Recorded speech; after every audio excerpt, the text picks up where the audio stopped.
우시야 왕이 죽던 해에 내가 본즉 주께서 높이 들린 보좌에 앉으셨는데 그의 옷자락은 성전에 가득하였고, 스랍들이 모시고 섰는데 각기 6날개가 있어 그 둘로는 자기의 얼굴을 가리었고 그 둘로는 자기의 발을 가리었고 그 둘로는 날며 서로 불러 이르되 거룩하다 거룩하다 거룩하다 만군의 여호와여, 그의 영광이 온 땅에 충만하도다 하더라. 이같이 화답하는 자의 소리로 말미암아 문지방의 터가 요동하며 성전의 연기가 충만한지라. 그때에 내가 말하되 화로다 나여 망하게 되었도다. 나는 입술이 부정한 사람이요 나는 입술이 부정한 백성 중에 거주하면서 만군의 여호와이신 왕을 비었음이로다 하였더라. 그때 그 스랍 중에 하나가 부젓가락으로 제단에서 집은 바 핀 숯을 손에 가지고 내게로 날아와서 그것을 내 입술에 대며 이르되 보라, 이것이 내 입에 닿았으니 내 악이 제하여졌고 내 죄가 사하여졌느니라 하더라.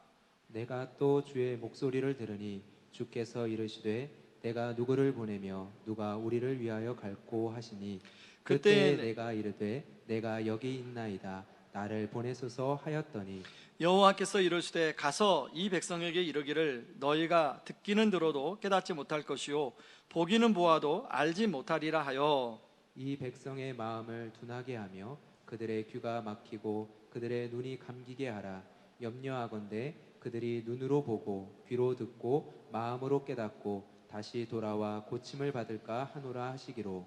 내가 이르되 주여 어느 때까지니까 하였더니 주께서 대답하시되 성읍들은 황폐하여 주민이 없으며 가옥들에는 사람이 없고 이 토지는 황폐하게 되며 여호와께서 사람들을 멀리 옮기셔서 이 땅 가운데에 황폐한 곳이 많을 때까지니라. 함께 읽습니다. 그 중에 10분의 1이 아직 남아 있을지라도 이것도 황폐하게 될 것이나 밤나무와 상수리나무가 배임을 당하여도 그루터기는 남아 있는 것 같이 거룩한 씨가 이 땅에 그루터기니라 하시더라. 아멘. 이사야 6장의 말씀은 우리가 잘 아는 대로 이사야의 소명장이라고 이야기합니다. 목요일부터 이사야 6장의 말씀을 가지고 계속 묵상하는 가운데 이게 어떨 때는 말씀이 딱 한 번에 이게 들어와서 잘 준비가 되는 때가 있는가 하면 어떨 때는 아무리 싫음해도 말씀이 눈에 들어오지 않고 잘 안 잡힐 때가 있습니다. 바로 이번 주가 그랬습니다. 그래서 이제 토요일 날 아침에 어떻게 또 오늘 하루 말씀을 가지고 씨름해야 되나 그러면서 아침에 신문의 기사를 보다가 신문 제목 하나가 눈에 들어왔습니다. 사람의 몸은 고깃덩어리가 아닙니다 라는 그 제목의 기사였는데요, 그 내용을 보니까 한 성형외과 의사가 그 다른 성형외과의 어떤 잘못된 것을 고발하는 그런 내용이었습니다. 그 의사 선생님 말에 의하면 우리나라의 대부분의 큰 성형외과 의사들이 그 환자를 마취 전까지만 같이 상담하고 있다가 마취 시작되면은 자격이 없는 의사가 와서 실제로 마취하고 수술을 한다는 겁니다. 원래 성형외과는 그 성형외과 전문의가 수술을 해야 되지 않습니까? 그런데 뭐 그런 자격이 없는 뭐 안과 의사가 눈을 하거나 아니면 치과 의사가 턱을 하거나 뭐 그런 식의 수술을 한다는 거예요. 그걸 이분은 유령 수술이라고 불렀습니다. 그런데 이분이 그렇게 이제 그런 성형외과가 그런 유령 수술을 하는 것을 잘못됐다라고 그 왜 외치는가? 그 이제 기자가 물으니까 자기도 그런 대형 성형외과에 근무를 하는 가운데 자기 바로 옆에 있는 병원에 한 고등학생, 이제 막 수능을 마친 여학생들이 와서 막 데모를 하더라는 것입니다. 왜 그런가 상황을 파악해 보니까 그 옆에 있는 큰 대형 병원 성형외과에서 아마 그 친구들의 친구죠. 그 친구를 수술하다가 친구가 의료사고로 죽은 것입니다. 그래서 그 내용이 무엇인가 하고 이제 깊이 좀 파보니까 유령 수술을 하다가 죽은 거예요. 그래서 자기가 그 당시에 의사협회에 어떤 그 법제이사 뭐 그런 역할을 맡고 있었답니다. 그래서 의사협회 이제 사람 그 회장님한테 얘기를 해서 전문 의료진으로 구성된 조사위를 발해서 조사를 해보니까 그 병원만 그런 게 아니라 많은 병원에서 그렇게 유령 수술을 하더라는 거예요. 그리고 지금도 그렇게 하고 있다는 겁니다. 그래서 이분이 지금도 성형외과 의사인데요, 자기 병원에 진료 보는 시간 외에 따로 유튜브를 만들어서 성형외과의 진실 뭐 이런 것들을 계속 알리고 있습니다. 그러면서 이분이 유령 수술을 하는 것은 마치 사람을 사람으로 대하는 게 아니라 마치 고깃 덩어리를 취급하는 것과 똑같습니다. 이분이 그렇게 인터뷰를 하는 거예요. 그런데 이분이 그렇게 성형외과의 어떤 잘못들을 고발하다 보니까 대형 성형외과 병원들이 이분을 고발했어요. 그래서 지금 재판을 받고 있는 중에 있어요. 1심에서는 승소를 했는데 2심에 지금 있습니다. 저는 그 기사를 읽으면서 뭐 이사야 6장을 제가 계속 묵상하고 있었는지 소명이라는 단어가 떠올랐습니다. 아, 어떤 사람이 소명을 갖고 살아가는 게 참 중요하구나. 그리고 소명을 잃어버린 사람이 사회적으로 얼마나 큰 문제를 일으킬 수 있구나 라는 생각이 들었습니다. 여러분, 우리가 일반적으로 일을 대하는 세 가지 관점이 있다고 하지 않습니까? 하나는 생계의 관점입니다.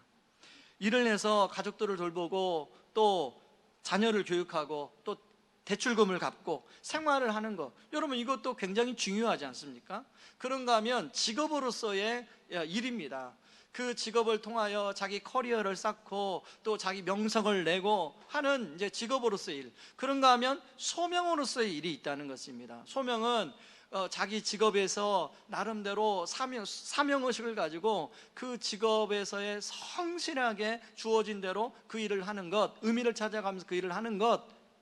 근데 많은 사람들이 머릿속으로나 마음속으로 그래 소명의식을 가지고 내가 그 일을 감당해야지 하다가도 막상 그 일의 현장에 가면 소명의식은 어디론가 사라지고 그냥 그 일을 하는 것 자체에 바쁘다는 거예요. 그냥 살아가기에 버겁게 살아간다는 거예요. 그게 현실이라는 것입니다.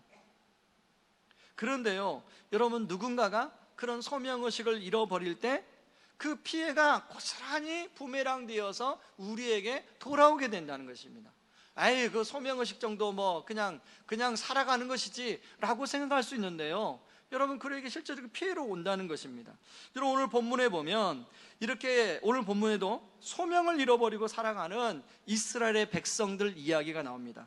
여러분, 오늘 이사야 6장을 이해하려면 이사야 5장을 이해해야 6장을 이해할 수 있습니다. 5장에 보면 포도원 노래가 나와요.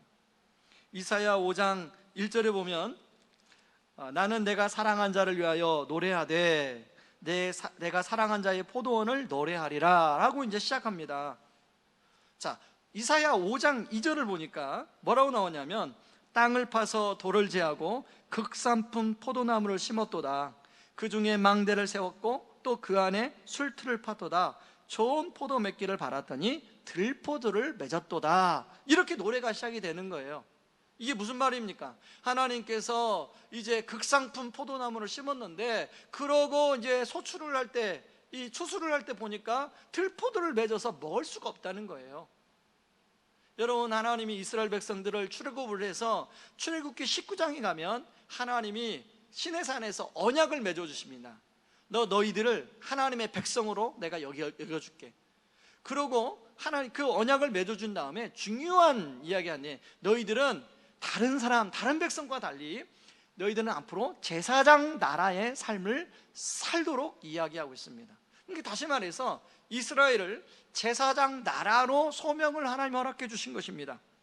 여러분, 제가 2주 전에 설교하면서 제사장은 다리 놓는 사람들이라는 말로 제가 여러분 이해 설명을 해드렸죠. 다시 말해서 하나님과 하나님을 모르는 이방 민족들 간에 다리 놓는 사람들로 이스라엘을 그렇게 하나님이 소명을 허락하셨다는 거예요. 그런데 5장 2절은 그런 이스라엘 백성들이 그런 소명을 감당하려면 뭔가 정의롭고 공의롭고 바른 열매를 맺어야 그걸 감당할 수 있는데 5장 2절은 극산품 열매가 아니라 오히려 들포도 열매를 맺었다고 얘기해요. 여러분, 세번역 성경으로 한번 제가 다시 한번 읽어볼까요? 주님께서는 그들이 선한 일 하기를 기대하셨는데 보이는 것은 살육뿐이다. 주님께서는 그들이 옳은 일을 하기를 기대하셨는데 들리는 것은 그들에게 희생된 사람들의 울부짖음뿐이다.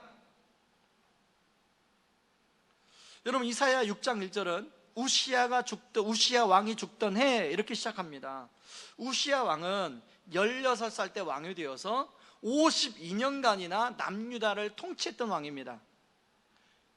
여러분 열왕기 상하나 역대 상하를 보면 52년간 나라를 통치한 왕이 거의 없어요. 다시 말해서 우시야 왕이 52년간 통치했다는 것은 나라를 아주 잘 다스렸다는 거예요. 실제로 역대하 26장에 보면은 이 우시야 왕의 치적에 대해서 나오고 있습니다. 우시야 왕이 경제적인 것도 아주 나라를 잘 다스렸고요, 또 국방력도 아주 강하게 나라를 만들었고요. 그러니까 사람들이 막 잘 살게 되었어요. 예를 들면 이사야 26장 15절을 제가 한번 읽어보겠습니다. 또 예루살렘에서 제주 있는 사람들에게 무기를 고안하게 하며 망대와 성곽에 두어 화살과 큰 돌을 쏘게 던지게 하였으니 그의 이름이 멀리 퍼짐은 기이한 도심을 얻어 강성하여짐이었더라. 자, 여기 기이한 도심을 입어, 이게 뭡니까? 하나님의 도심을 입어. 자, 당연히 그 당시에 사람들의, 백성들의 삶은 윤택할 수밖에 없었습니다. 여유로운 삶을 살 수 있었어요. 그리고 훨씬 좋아졌습니다. 정치적으로, 경제적으로 나라가 안정이 되었어요. 그런데 그랬더니 하나님께 영광 돌리고 하나님 뜻대로 살았더라, 이렇게 성경에 나오면 얼마나 좋겠습니까? 그런데요, 이사야 5장 8절에 뭐라고 얘기하고 있냐면, 이사야 5장 8절을 같이 한번 읽어보죠. 같이 읽습니다. 오라, 다른 사람들이 집과 밭을 차지할 수 없도록 집에 집을 더하고 밭에 밭을 더하여 이 땅 가운데 홀로 살려한 너에게 재앙이 닥칠 것이다. 저는요, 이사야 5장 8절 읽으면서 마치 2020년 7월 달을 살고 있는 말씀처럼 들렸어요. 여러분, 지금 가장 우리 주변에 핫한 게 뭡니까? 지금 핫한 게 아파트 값이 청청부지로 막 솟아오르고 점세값이 솟아오르고, 한번 제가 식당에 갔는데요, 들으려고 한 게 아니라 옆에 있다 보니까 다 들리지 않습니까? 어떤 분인지 모르겠지만 막 이야기를 하는데, 어디에 사야 아파트 값이 오르고 지금 전세값이 얼마 올랐고 아파트 값이 내가 샀는데 얼마 올랐고, 이런 얘기를 막 하는 겁니다.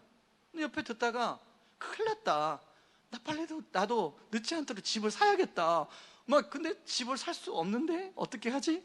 이런 불안이 제 안에 찾아오는 거예요. 이게 저의 문제입니까? 이게 저만의 문제예요? 아마 많은 분들이 그런 요즘에 그 뉴스를 보고 또 사람들의 관심을 보고 많은 사람들이 그런 생각을 하게 돼요. 집 있는 분들은 보유세가 올랐다고 그러지, 세금이 갑자기 너무 많이 올랐다고 하지.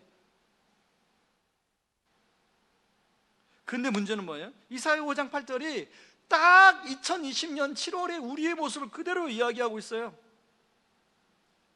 여러분, 이사야 5장 8절을요, 우리 개역 한글 성경으로 읽으면 진짜 표현이 재밌습니다. 가옥에 가옥을 이으며 전토에 전토를 더하여 빈틈이 없도록 했다고 그래요. 그러니까 돈 있는 사람들이 집을 사고 그 옆에 있는 집을 또 사고 그 옆에 있는 집을 또 사고, 그리고 밭을 사고 옆에 있는 밭을 사서, 그래서 빈틈이 없도록 했다는 거예요. 빈틈이. 그런데 여러분, 이러한 모습에 대해서 하나님은 어떻게 반응하시는가 하는 것입니다. 9절에 보니까 하나님이 뭐라고 반응하냐면, 제가 읽겠습니다. 만군의 여호와께서 내 귀에 대고 이렇게 말씀하셨다. 많은 집들이 버려져서 제 아무리 크고 아름다운 집이라 하더라도 사는 사람이 없을 것이다. 자, 그런가 하면 유다 백성들이 어떤 또 있냐면 자신의 즐거움과 쾌락을 추구하는 생활을 살았다는 거예요. 11절에 보니까 아침에 일찍 일어나 독주를 마시고 밤 깊도록 포도주에 취하는 자들은 화 있을진저. 이러다 보니까 정작 관심 가져야 될 하나님의 일에는 관심이 없어요. 여러분, 사람은 에너지가 한정되어 있습니다. 그래서 어떤 것에 막 관심을 쏟으면 어떤 것에 관심이 안 가요. 자, 12절에 보니까 그들이 연휴에는 수금과 비파와 소구와 파리와 포도주를 갖추었어도 여호와께서 행하시는 일에 관심을 두지 아니하며 그의 손으로 하신 일은 보지 아니하는도다. 자, 소명을 잃어버린 남유다 백성들의 모습이 단순히 소명을 잃어버리는 것을 그치는 것이 아니라 더 잘 살게 되니까 더 탐욕적이고 자신의 쾌락을 추구하는 인생들이 되더라는 것입니다. 그리고 결국은 그것들이 부메랑 되어서 하나님의 심판을 받을 수밖에 없는 위기를 초래하고 있더라는 것입니다. 여러분, 코로나가 이렇게 우리 삶을 바꿔놓을 거라고 우리가 6개월 전에 생각했습니까? 생각 못했어요.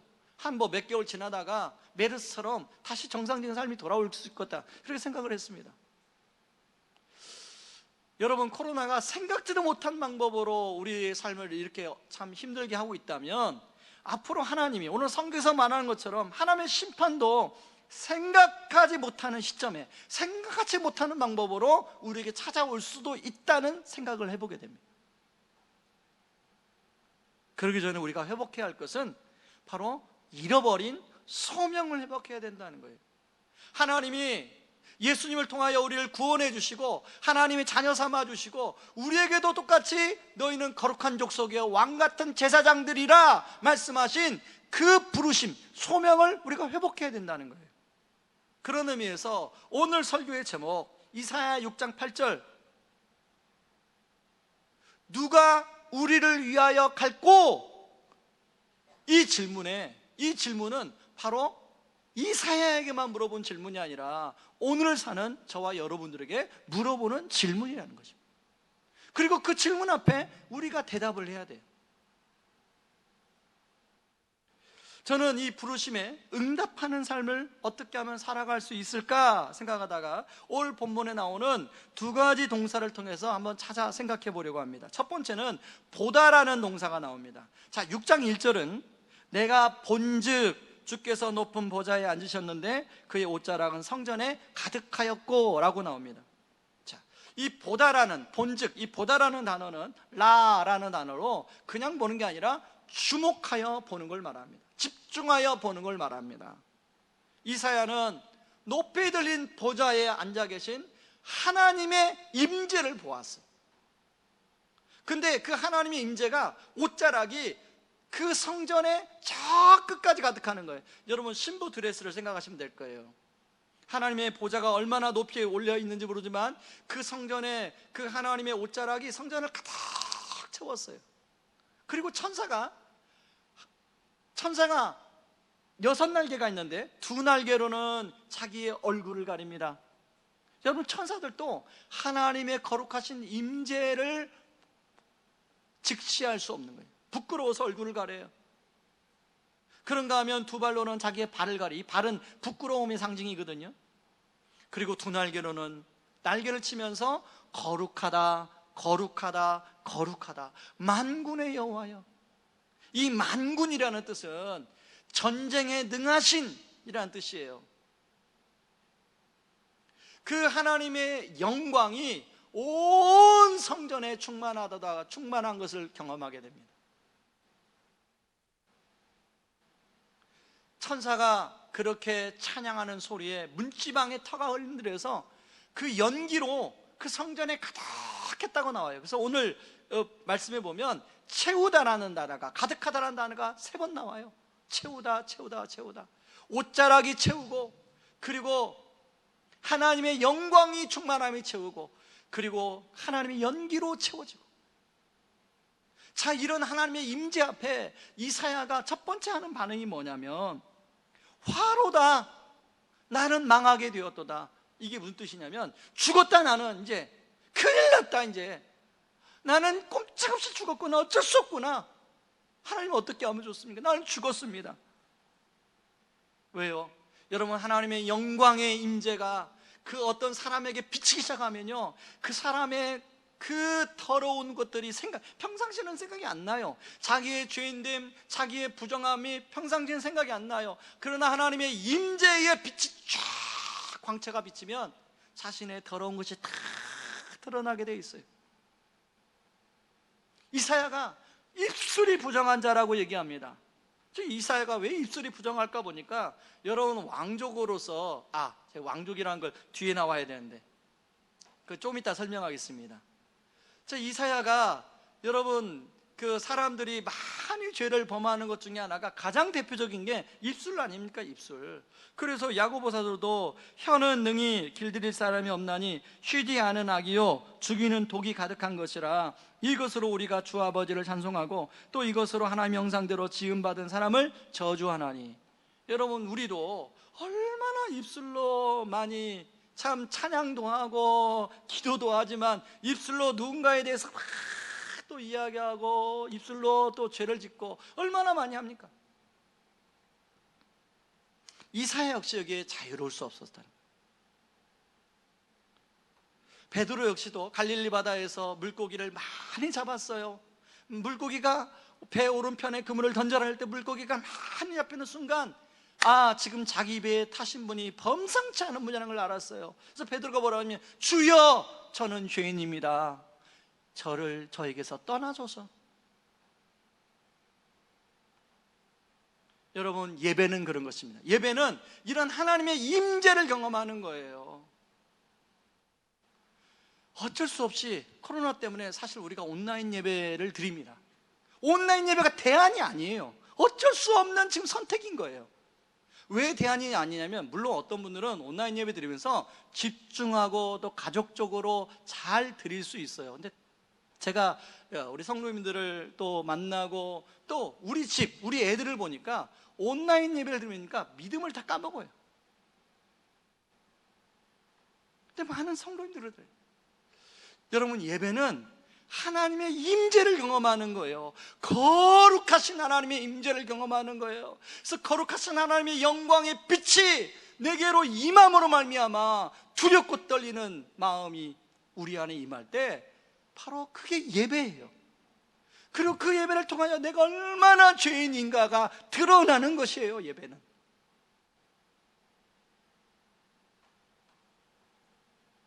이 이사야가 화로다 나는 망하게 되었도다, 그런 상황에 하나님이 천사를 보내서 숯불 하나를, 제단에 숯불 하나를 집어다가 이사야 입술에 댑니다.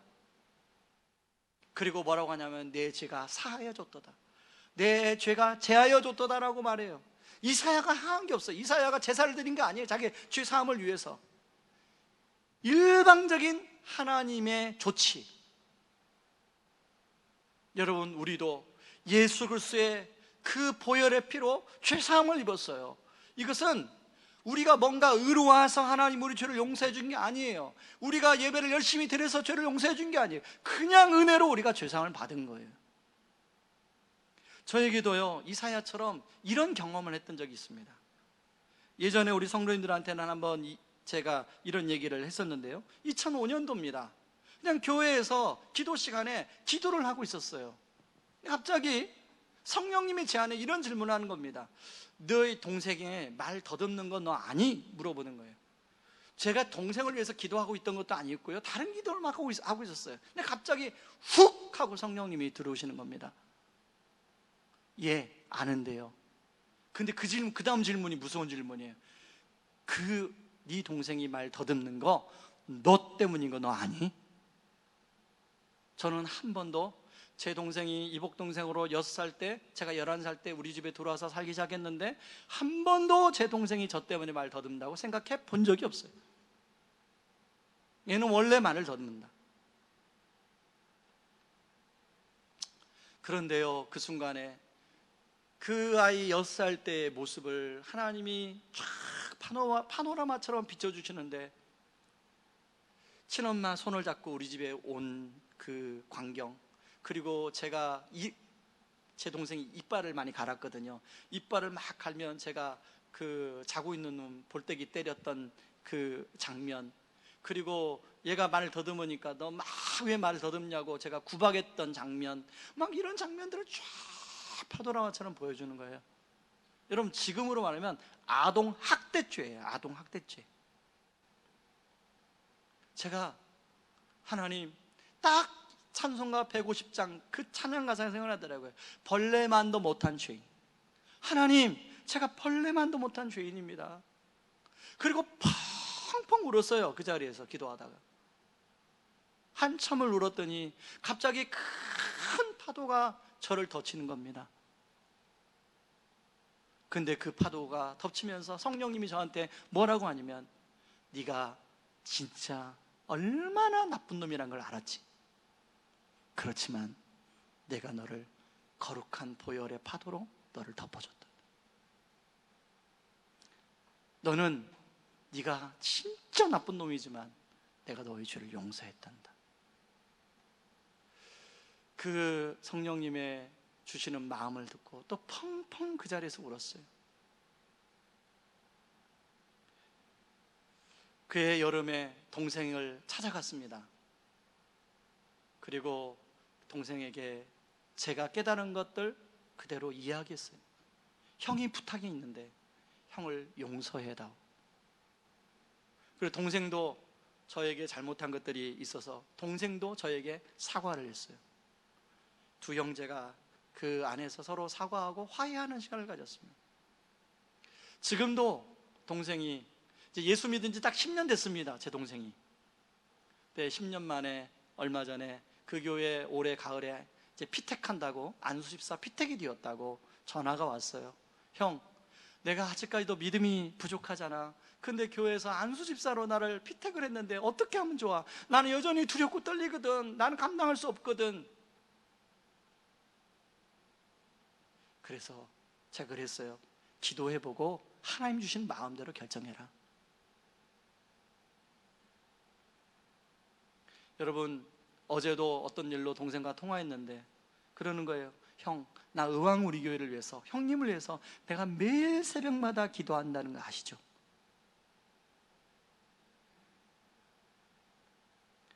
여러분, 지금은 기도의 동역자. 만약에 그런 일이 없었다면 저하고 동생하고는 아마 얼굴을 안 보고 지냈을 거예요. 이복 형제지간이니까.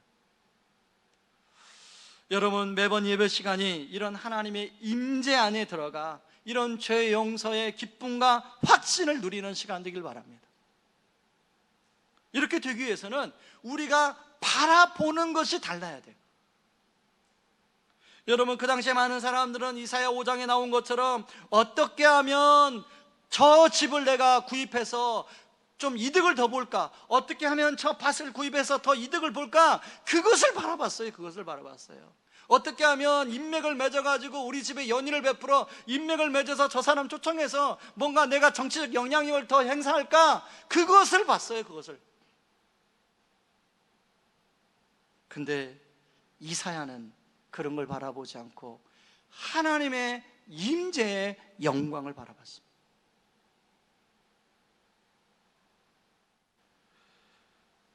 여러분, 우리가 살던 시대가 정말로 이사야 시대와 똑같지 않습니까? 하나님은 이러한 때 자신의 영광을 주목하고 하나님의 임재 앞으로 나오는 사람을 찾습니다. 저는 여러분들 그런 사람 되길 바랍니다. 이 코로나 상황이 있지만 그럴수록 하나님의 임재와 영광을 사모하고 하나님 앞에 나오는 사람을 하나님은 지금도 찾고 있습니다. 여러분, 교회 소모임 금지 되었어요. 그래서 이제 다락방 모임 공식적으로 할 수 없습니다. 교회 심지어는 찬양팀 준비 모임 할 수 없어요. 심지어는 찬양팀 끝나고 우리 청년들 식사해야 되는데 식사 모임 할 수 없어요. 김밥을 어디서 먹어요? 그래서 저 담당자가 논의하길래 어떻게 하면 좋을까 하다가 결국은 밖에 나가서 식사하라고, 교회에서 좀 지원해 주겠다고. 그런 상황입니다. 구리시에서는요, 시장이 교회 소모임을 하는 것을 고발하면 포상하겠다고 여러분 그 행정명령을 내렸어요. 그런가 하면 어느 학교는 가정통신문에다가 학생들에게 교회 가지 말라고 가정통신문을 내렸어요. 여러분, 우리가 살고 있는, 그래서 막 우리가 막 열받아야 됩니까? 물론 열받죠. 그렇지만 여러분, 어느 때보다도 우리가 지금 신앙생활하기에 좋은 환경 속에서, 상황 속에서 우리 신앙생활을 해왔어요. 오히려 그런 상황, 신앙생활이 더 어렵고 힘든 상황에 우리 믿음의 선배들은 더 주님을 사모하고 주님을 바라보고 주님 앞으로 나왔습니다. 하나님은요, 끝까지 견디는 자, 이 말세에 끝까지 견디는 자는 구원을 얻으리라고 말씀하셨어요. 저는 우리 성도님들이 오늘 성경이 이사야 5장 6장 13절에 나오는 그루터기, 남은 그루터기가 되는 그 은혜의 축복을 누리기를 주님의 이름으로 축원합니다. 그런가 하면 두 번째, 듣다라는 단어입니다. 여러분 8절 말씀을 보시면 제가 읽겠습니다. 내가 또 주의 목소리를 들으니 주께서 이르시되 내가 누구를 보내며 누가 우리를 위하여 갈꼬 하시니 그때 내가 이르되 내가 여기 있나이다 나를 보내소서 하였더니, 하나님은 그런 이스라엘 백성들에게 하나님의 마음을 전할 사람을 찾고 있었어요. 그런데 아무리 찾아도 그럴 만한 사람이 안 보이는 거예요. 바로 그 음성이 이사야에게 들려졌습니다. 여러분, 이사야가 오늘 주저하지 않고 주여 내가 여기 있나이다 나를 보내소서라고 말하죠. 저는요, 이 말씀만 보면 이사야가 참 순종을 잘했다고 생각하는데, 저는 이런 질문을 해봤어요. 이사야가 정말 순종하기가 쉬웠을까? 왜냐하면 모세와 예레미야를 보면 그 하나님 앞에 순종할 때 되게 버티다가 순종하는 내용이 나오거든요. 이러면 모세는 이렇습니다. 출애굽기 4장에 보면 모세는 제가 말주변이 없으니 저는 할 수 없습니다라고 자꾸 사양하다가 뭐라고 하냐면, 자신은 입이 뻣뻣하고 혀가 둔한 자입니다. 보낼 만한 자를 보내소서. 그런가 하면 예레미야는 하나님 부르실 때 자신은 아이라 말할 줄 못합니다. 하나님, 저는 못합니다. 하나님의 부르심 앞에, 하나님의 소명 앞에 순종하는 것이 쉬운 일이 아니에요. 여러분, 유대인 자료에 하면 이사야는 왕족이었습니다. 성경에 나오지 않지만 유대인의 전통적인 자료에 의하면 이사야의 아버지가 우시야 왕의 아버지 아마샤와 형제지간이었어요. 그러니까 이사야와 우시야 왕은 서로 사촌지간입니다. 자, 그러면 이사야는 금수저 중에 금수저예요. 이것만 보아도 주님의 음성이 들려져 왔을 때 이사야가 그 순종을 앞에 두고 마음속에서 많은 부딪힘들이 있었을 거라고 여러분 우리가 상상할 수 있어요. 왜? 하나님 앞에 순종하면 자기가 금수저로서 갖고 있는 모든 특권을 다 내려놔야 돼요.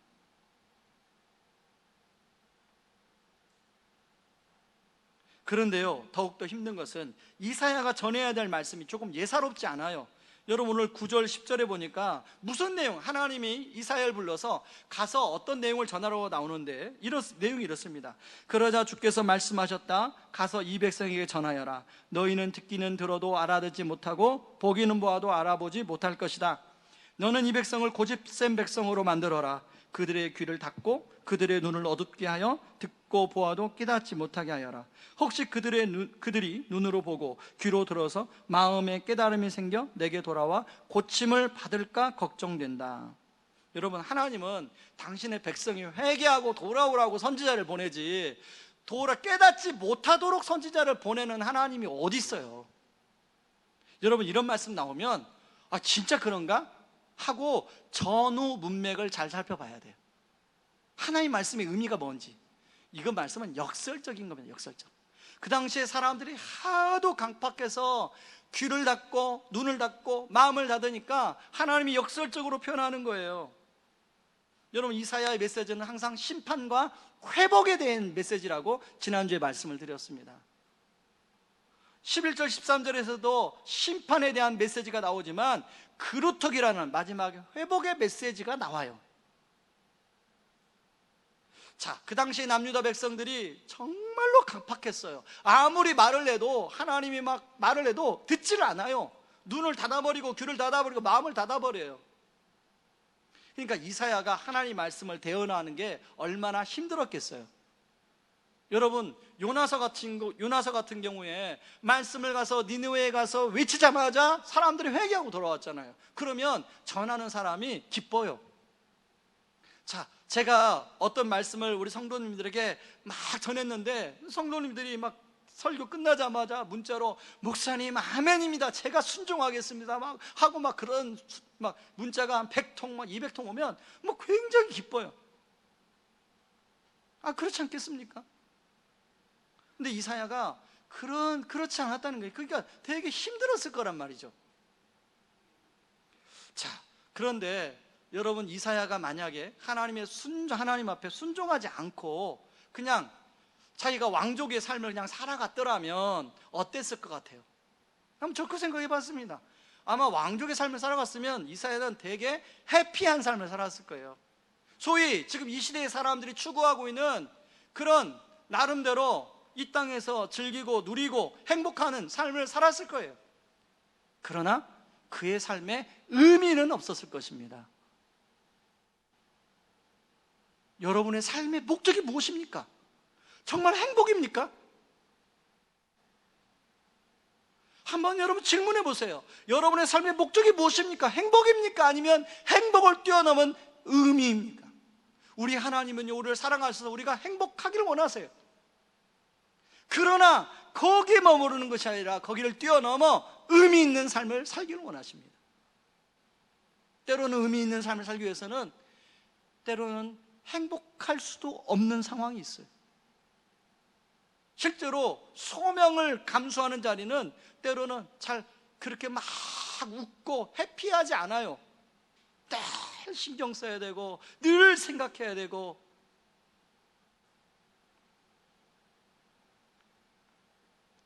여러분, 그러기 때문에 우리가 참 소명을 감당하는 게 쉬운 일이 아닙니다. 그러기 때문에 하나님이, 이사야가 그런 상황에 하나님의 음성을 들었어요. 여러분, 하나님의 음성이라고 하니까 여러분 뭐 꿈에 마치 환상 가운데 나타나는 어떤 음성도 그렇게 생각할 수 있는데, 하나님의 음성 하면 가장 첫 번째 음성은 바로 우리가 가지고 있는 성경을 통해서 하나님은 오늘날 말씀하십니다. 그래서 우리가 성경 통독하는 거예요. 그 속에서 하나님이 현재 나의 삶 가운데 말하는 말씀을 하세요. 하나님 음성을 듣는 거예요. 때로는 찬양을 통하여 하나님 말씀하십니다. 때로는 우연히 기독교 서점에 가서 구입한 테이프 하나를 통해서도 말씀하세요. 저 같은 경우 그랬어요. 하나님이 저를 콜링하실 때 제가 우연히 기독교 서점에 가서 그냥 몰라요. 그냥 그 표지가 예뻐가지고 구입을 했는데, 거기 나오는 찬양의 가사가, 노래가 제가 처음 듣는 노래인데 다 저한테 메시지, 하나님 메시지 하는 거예요.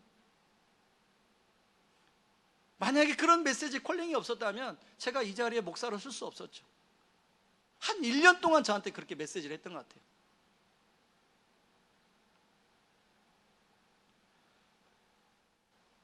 때로는 시를 통해서도 말씀하시더라고요. 어떤 시를 통해서 제가 그 시를 막 찾아 불렀는데 지금 찾을 수가 없어요. 그때 되게 제가 은혜 받았던 시인데, 신상은, 낮은 울타리의 신상원 씨가 쓴 민들레의 꿈인가라는 시인데 그 시를 통해서도 말씀하시더라고요. 여러분, 지금 우리는 너무나 많은 소리를 듣고 있습니다. 식당에 가도, 회사에 가도, 카페에 가도, TV를 틀어도, 유튜브를 틀어도 수많은 소리가 우리의 귓줄을 때려요. 그런데 정말 들어야 될 소리, 하나님의 음성은 우리가 못 듣는다면 그게 얼마나 안타깝겠어요, 하나님께. 여러분, 지금이야 케이블 TV가 있지만 저희 어린 시절, 여러분 어린 시절에 보면 TV 보다가, 집에 TV 보다가 재미있는 프로그램 막 하는데, 우리 옛날에 타잔 하면 막 온 동네 애들이 막 다 집에 가서 TV 보지 않았습니까? 그 타잔을 재밌게 보고 있는데 막 TV가 칙칙 이렇게 그리면 형이 얘기합니다. 야, 막내, 가서 저 옥상에 가서 안테나 좀 잘 맞춰봐. 그러면 막 이제 저는 막 옥상에 올라가서 안테나를 이렇게 맞추다 보면 그 주파수가 딱 맞는 데가 있어요. 그러면 화면이 깨끗해져요. 경험해 보셨죠? 여러분 경험 안 하셨어요? 여러분들은 다 좋은 TV만 가지고. 자, 그럴 때 여러분, 저는 그걸 생각하면서, 여러분, 우리가 지금 우리가 영적인 영혼의 주파수를 우리가 맞춰야 될 때예요. 너무나 많은 주파수들이 지금 우리를 혼란스럽게 하고 있어요. 하나님이 원하시는, 여러분 각자에게 원하시는 하나님의 음성의 주파수를 맞춰야 돼요. 하나님은 지금도 우리에게 말씀하십니다. 누가 우리를 위하여 갈고, 누가 우리를 위하여 갈고. 여러분, 경동 제1교회가 서울 중량구에 있습니다. 아주 오래된 교회예요. 우리나라 교회 역사에 나오는 교회 중에 하나입니다. 그러다 보니까 그 교회 복도에 가면 우리 교회, 그 교회 초대 목사님들, 장로님들의 그 사진들이 쭉 걸려 있어요. 근데 거기에 목사님, 장로님들 외에 영수라는 직분으로 한 사람이 걸려 있습니다. 엄귀현이라는 분이 걸려 있는데요. 왜 영수인가? 이분은 원래 마부였습니다. 근데 워낙 믿음이 좋았어요. 그래서 근데 그 당시에 분위기상, 문화의 분위기상 장로로 임직할 수 없으니까 영수라는 직분을 줘서 임명을 해가지고 영수 엄귀현 이게 걸려 있어요. 근데 이분이 그 당시에 고종 황제의 형인 이재형, 그다음 고종 황제 이름이 이재황입니다. 그 형이 이재형인데 이재형의 마부였어요. 그래서 자기가 모시고 있는 그 왕손에게 복음을 전하고 싶지 않았겠어요? 그래서 어느 날은 기도하다가 지방에 이제 내려가는데 작정을 하고 복음을 전했습니다. 날이 황송하오나 오늘부터 예수를 믿으소서. 그래야 나리도 죄사함을 받고 영생을 얻을 수 있습니다. 그랬더니 이 왕손이 그 마부가 말을 하는데 얼마나 가땅치도 않은지 비꼬듯 얘기합니다. 야, 예수를 믿으면 마부가 양반이라도 된다냐?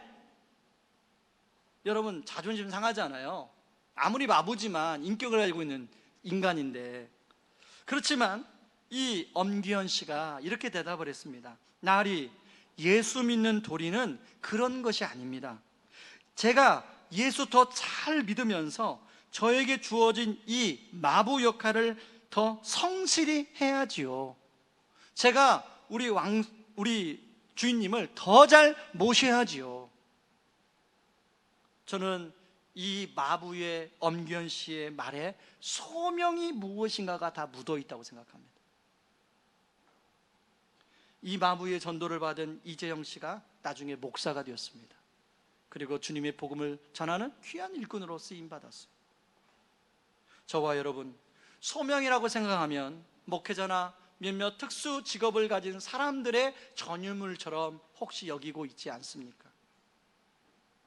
그러나 하나님은 우리 모두를 거룩한 족속이요 왕 같은 제사장으로 우리를 부르셨습니다.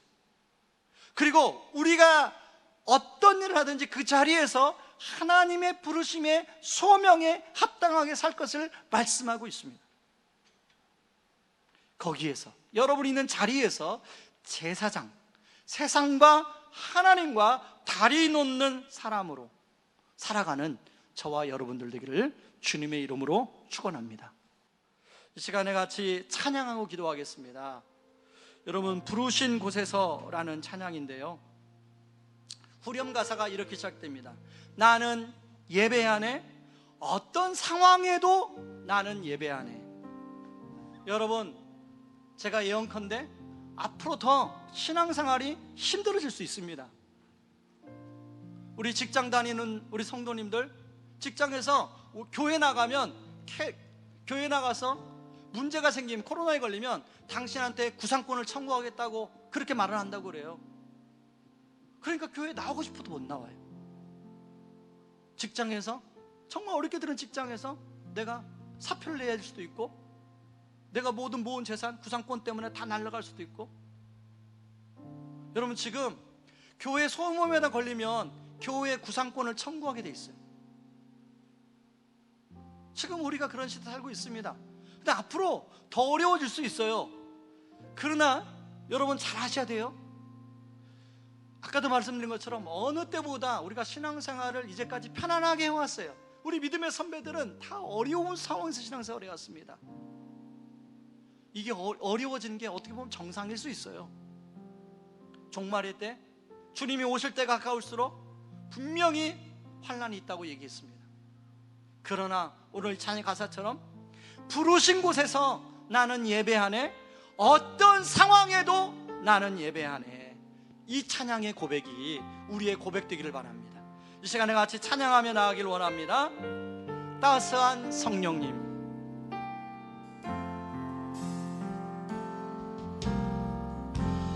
따스한 성령님, 마음으로 보내, 마음으로 보내, 내 몸을 감싸며, 내 몸을 감싸며 주어지는 평안함,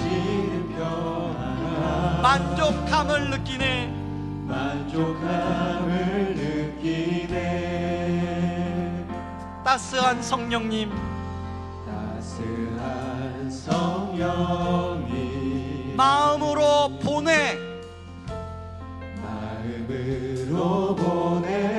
내 몸을 감싸며 내 몸을 감싸며 주어지는 평안함, 주어지는 평안함 만족함을 느끼네. 만족함을 느끼네. 부르신 곳에서 곳에서 나는 예배하네. 예배하네. 어떤 상황에도 나는 예배하네. 부르신 곳에서 나는 예배하네. 어떤 상황에도 나는 예배하네. 지난주 월요일 저녁에 17년 만에 제가 전에 교회에서 섬기던 교구 성도님을 만났습니다. 그분이 6개월 전에 의왕경찰서 서장으로 발령받았어요. 임기가 2년. 그래서 어떻게 또 연락이 닿아서 같이 식사하는 자리를 가졌습니다. 이분하고 이런저런 식사하는데 그분이 마지막에 경찰서에다 오는 기념품을 하나 주시는 거예요. 마스크 이렇게 거는 거였는데 거기에 보니까 조용한 의왕 이렇게 써 있는 거예요. 제가 물어봤죠. 시민의 안전을 책임지겠습니다. 뭐 보통 이렇게 쓰여 있지 않아요? 근데 조용한 의왕, 아니 서장님 왜 조용한 의왕입니까? 그랬더니 본인이 이곳에 이제 발령을 받고 기도하는 가운데 하나님, 내가 2년이면 이제 은퇴입니다. 마지막 2년을 의왕경찰서 서장으로 하나님 나를 보내셨는데 내가 의왕을 어떻게 하나님 의왕 시민들의 안전을 책임지겠습니까? 준 가운데 말씀이 세상에 줄 수 없는 평안을 너에게 끼치노니. 그 말씀을 묵상하다가 조용한 의왕으로 정했다는 거예요.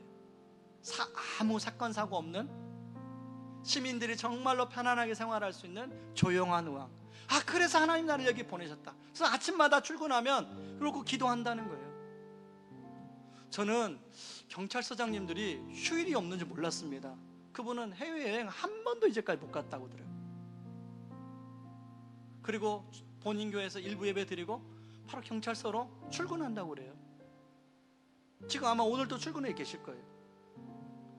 저는 그분이 그 자리에서 소명을 감당하기 위해서 그렇게 수고하기에 우리가 지난밤에 편안하게 잠을 잘 수 있었구나. 여러분, 부르신 곳에서, 여러분의 부르신 곳에서 그 소명에 응답하는 삶 다른 게 아닙니다. 하나님이 나를 보내셨다. 거기에서 하나님의 다리 놓는 사람들로 나를 부르셨다. 그걸 기억하는 것입니다. 이 시간에 같이 우리 다 같이 일어나서 우리 사랑과 진리의 한 줄기 빛보내 같이 찬양하겠습니다. 사랑과 진리의 한 줄기 빛보내, 한 줄기 빛보내. 내 몸을 감싸며 내 몸을 감싸며 주어지는 평안함, 주어지는 평안함 그 사랑을 느끼네. 그 사랑을 느끼네. 부르신 곳에서 나는 예배하네. 어떤 상황에도 나는 예배하네. 부르신 곳에서 나는 예배하네. 어떤 상황에도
기도하길 원합니다. 여러분, 지난 한 주 여러분들은 무엇을 보시고 무엇을 들으셨습니까? 여러분, 소명, 여러분 삶의 자리에서 생계하기도 바쁜데 어떻게 소명을 감당합니까? 그러기 위해서 하나님이 이 땅에 오셨어요. 성육신 하셨어요. 그래서 우리에게 보여주셨어요. 우리에게 주의 음성을 들려주셨어요. 보지 않고 듣지 않으면 우리 자리는 생계의 자리밖에 될 수 없습니다. 하나님, 내가 그 자리에서 소명을 감당하게 하여 주시옵소서. 그래서 하나님이 원하시는 그 세상과 다리 놓는 삶을 감당케 하여 주시옵소서. 우리 같이 한번 기도하며 나옵니다. 기도하겠습니다. 고마우신 하나님 아버지, 받고 감사합니다. 아버지 하나님, 우리를 아버지 하나님 각자의 삶의 자리에 보내셨는데, 아버지 하나님, 우리가 아무 생각 없이 그 삶을 살아가면 아버지 그 자리는 아버지 하나님 생계의 자리, 아버지 직업의 자리밖에 되지 않습니다. 아버지, 그러나 아버지 하나님 그렇지 않도록 아버지 우리 하나님이 아버지 예수 그리스도라는 몸을 입고 이 땅에 성육신하여 오셨습니다. 아버지 하나님, 그 예수님의 그 영광, 하나님의 임재를 아버지 보게 하여 주시옵소서. 아버지, 그리고 우리에게 아버지 하나님의 말씀을 주셨습니다. 하나님의 말씀을 통하여 주의 음성이 들려지게 하여 주시옵소서. 그래서 삶에 주어진 자리에 아버지 하나님, 그 주어진 자리에 아버지 하나님, 내가 누구를 위하여 갈고 내가 누구를 보낼 거라는 주의 음성 앞에 주여 내가 여기 있나이다, 나를 보내소서라고 대답할 수 있는 그런 은혜가 있도록 하나님 도와주시옵소서. 그 소명에 아버지가 바른 인생 살 수 있도록 하나님 도와주시옵소서.